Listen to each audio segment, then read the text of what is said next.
Share market में stocks को by करने से भी ज़्यादा इम्पोर्टेंट ये है कि हमें पता हो किस स्टॉक में बाइंग नहीं करनी है, क्योंकि हमारा प्रॉफिट बने या ना बने लॉस नहीं होना चाहिए। इसलिए आज हम बात करने वाले हैं डाउन ट्रेंड्स की।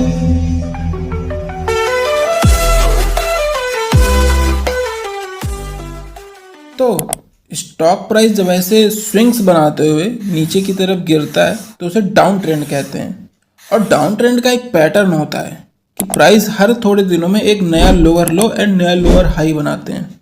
जैसे कि प्राइस ऐसे गिर के आया और फिर ये अपने लास्ट ये जो लो था उसको भी तोड़कर उसके नीचे चला जाता है और एक नया लो लगा देता है। अब ये वाला लो जो है ये पिछले वाले लो के भी नीचे है, इसे हम नया लोअर लो कहते हैं।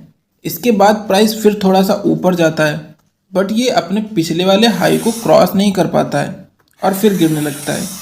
अब ये जो इसने हाई बनाया ये पिछले वाले हाई से थोड़ा सा नीचे है, इसलिए इसको हम लोअर हाई कहते हैं। तो ये हो गया लोअर लो एंड ये हो गया लोअर हाई। तो स्टॉक प्राइस जब ऐसे lower lodge and lower highs बनाने लगता है तो इसे डाउन ट्रेंड कहते हैं। बट ये डाउन ट्रेंड्स बनते क्यों हैं? तो इसके कई सारे रीजंस हैं, जैसे कि कंपनी की अर्निंग रिपोर्ट्स खराब आ गई, या फिर फ्यूचर में कंपनी का कामकाज घटने की आशंका है, या फिर पूरे स्टॉक मार्केट में ही गिरावट चल रही है, तो फिर ऐसे डाउन ट्रेंड्स बनने लगते हैं। अब क्वेश्चन ये आता है कि इन डाउन ट्रेंड्स में करें क्या? तो चूंकि प्राइस नीचे गिर रहा है तो इनमें बाइंग तो बिल्कुल भी नहीं करनी है, क्योंकि हमें नहीं पता कि प्राइस और कितना नीचे तक गिरेगा।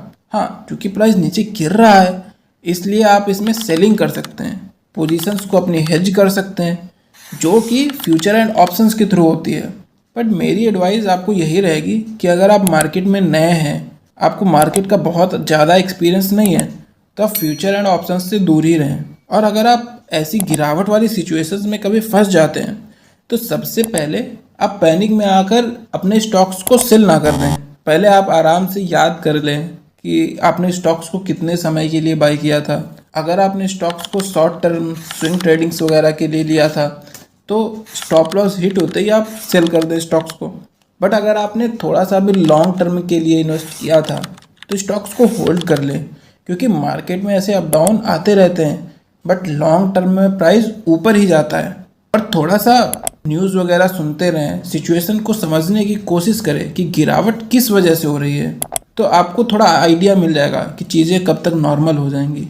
और चार्ट पर जैसे ही अप ट्रेंड्स बनने लगे तो आप फिर से इन्वेस्ट करना स्टार्ट कर सकते हैं। और इन सारी प्रॉब्लम्स का एक ही सोल्यूशन है कि आप सीखना चालू करें। एक बार चीज़ें आपको समझ में आने लगी तो आप आराम से मार्केट में पैसे बना सकेंगे और ऐसी सिचुएशंस में कम फंसेंगे। और स्टॉक मार्केट को बेसिक से समझने के लिए आप हमारे ही चैनल की वीडियोस देख सकते हैं, जिसमें मैं स्टेप बाय स्टेप सारे कॉन्सेप्ट को क्लियर करते हुए चल रहा हूँ, तो आप भी सीखते चलिए। अब आइए कुछ स्टॉक्स का एग्जाम्पल लेके और अच्छी तरीके से समझ लेते हैं कि डाउन ट्रेंडिंग स्टॉक्स में कैसे क्या करना चाहिए। तो पहला स्टॉक हमने लिया है तनला प्लेटफॉर्म्स, और ये मंथली टाइम फ्रेम का चार्ट है।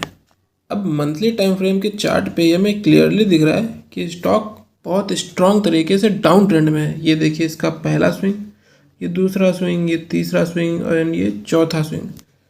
इसका लोअर हाई जो है लगातार बनता जा रहा है।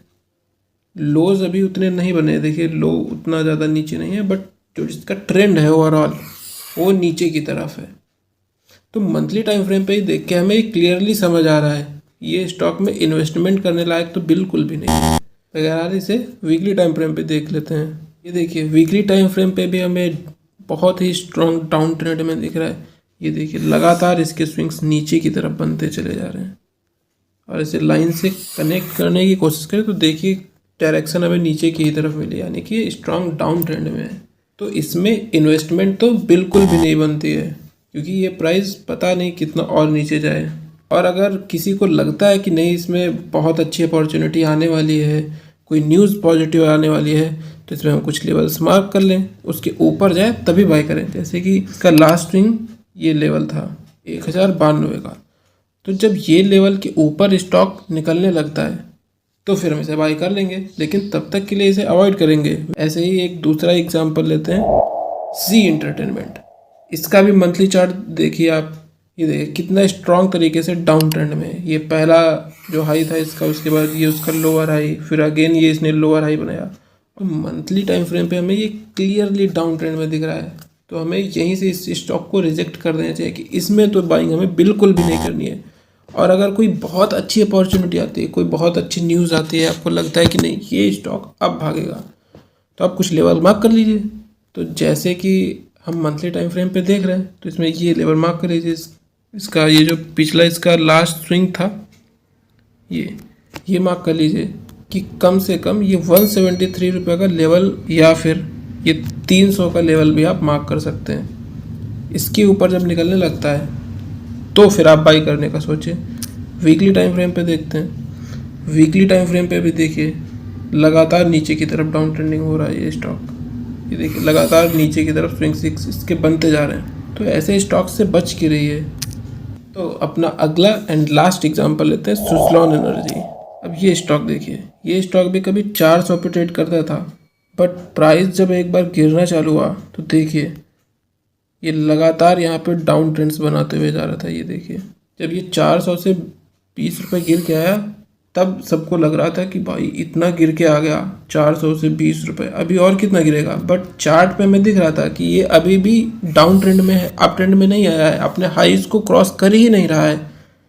तो हमें यहाँ पे एंट्री नहीं लेनी थी, बट काफ़ी सारे लोग इसमें फंसे होंगे 20 रुपये के आसपास की, और कितना गिरेगा। और उसके बाद देखिए स्टॉक गिरते गिरते ये देखिए 1.5 रुपये तक ये स्टॉक गिरा है। अब ये सोचिए जिसने 20 रुपये के आसपास बाई किया होगा वो कितना भयंकर 90% से ऊपर लॉस में चला गया होगा। और जब कोई स्टॉक नीचे गिरकर ऊपर चलने का ट्राई करता है तो आपको चार्ट पे क्लियरली दिख जाता है। ये देखिए जब यहाँ पे इसने चलना चालू किया तो देखिए मंथली टाइम फ्रेम पे आपको दिख रहा था कि क्लियर अप ट्रेंड बना रहा था, अब लगातार अपने हाइज को क्रॉस कर रहा था। ये देखिए यहाँ पे हमें क्लियर सिग्नल मिल रहा था कि अप ट्रेंड बनना चालू हो चुका है, इसमें एंट्री ले लीजिए अगर आपको फंडामेंटली भी स्ट्रांग लगता है। तो हम यहाँ पे इसको आराम से 8-10 रुपये के आसपास खरीद सकते थे और आज प्राइस देखिए 68 रुपये के आसपास ट्रेड कर रहा है। तो इस तरह से आप किसी भी स्टॉक को काफ़ी कम समय में, मुश्किल से 2 से 5 मिनट में स्टॉक्स को देख के आप आराम से बता सकते हैं इसमें एंट्री लेने लायक है या नहीं है। क्योंकि काफ़ी सारे लोग ऐसे गंदे स्टॉक्स में फंस जाते हैं। ये तंला प्लेटफॉर्म और जील का जो मैंने आपको एग्जांपल दिखा, ऐसे स्टॉक्स में फंस जाते हैं। तो ऐसे स्टॉक्स से बच के रहें, इनमें बाइंग कभी भी ना करें। और आपके जानने वाले जितने भी लोग हैं जो स्टॉक मार्केट के चार्ट्स को समझना चाहते हैं बट ऐसे गलत स्टॉक्स में फंस जाते हैं, उनको ये वीडियो शेयर कीजिए ताकि वो आगे से वो ऐसे कभी भी गंदे स्टॉक्स में एंट्री ना लें। एंड ऐसे और इन्फॉर्मेटिव वीडियोस देखने के लिए इस वीडियो को लाइक करें, चैनल को सब्सक्राइब करें एंड नोटिफिकेशन बेल को ऑल पे कर लें ताकि आने वाले लेटेस्ट वीडियोस आप तुरंत देख पाएँ।